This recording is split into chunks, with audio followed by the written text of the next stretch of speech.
Hello friends, आप देख सकते हैं ये दो लोगों की जोड़ी बन गई है यहाँ पे। अपना रीटू को तो आप जानते ही है, होशियार चंद, और वो पीछे जो भोला भाला मिट्टू जो हमको मिला था।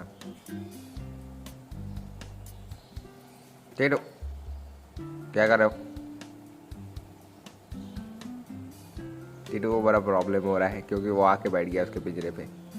हम लोगों ने उसको छोटा वाला पिंजरा दिए है, लेकिन वो भी उसी के पिंजरे पे आके बैठ जाता है। टीटू इधर दिखता है तो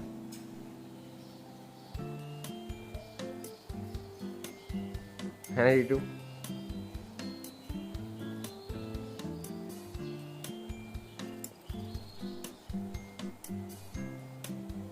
ये अपना टीटू है, सयाना है। और ये छोटू, हाँ काटता भी है हम लोग को, बहुत जोर से